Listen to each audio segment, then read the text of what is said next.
I don't think it's any great coincidence that the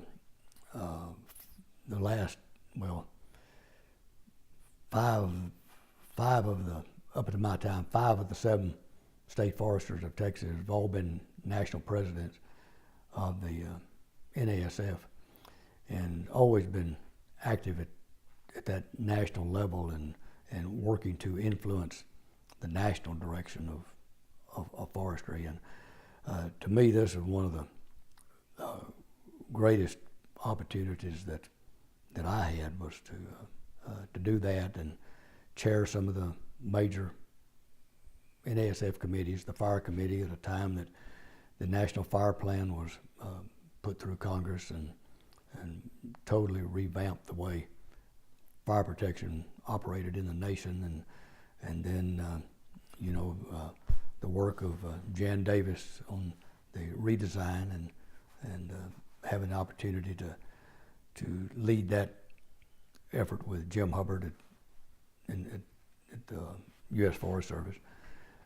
to redirect the whole direction of state and private forestry, and all of this was invented in Texas, and we just made it happen at the national level. And so, I caught a lot of flack, and rightly so, for spending so much time in Washington D.C. and various other places. But I'm still convinced today that I could do more good for forestry in Texas and the agency by influencing how things operated at the national level, from both the funding aspect and also from policy, because there were a lot of federal policies that just about made it impossible to practice effective forestry, and if we could influence those, we had a better chance of bringing that about. And so many of the federal legislation that made our work with the volunteer fire departments and FIA and all of those possible, came about from working at that national level and building those national relationships. And again, seemed like for years and years, most of my career as state forester, I could not go to any national meetings but what either there was another Texas Forest Service employee there because they were leading some special project, and Jan Davis is a wonderful example of that, but Ed Barron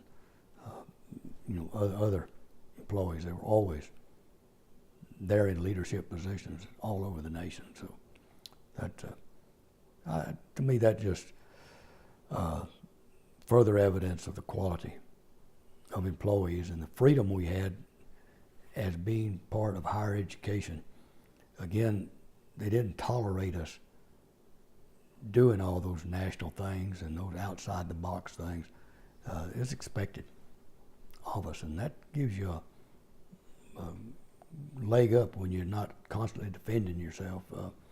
for doing something different. And so that was a good environment that we had to work in.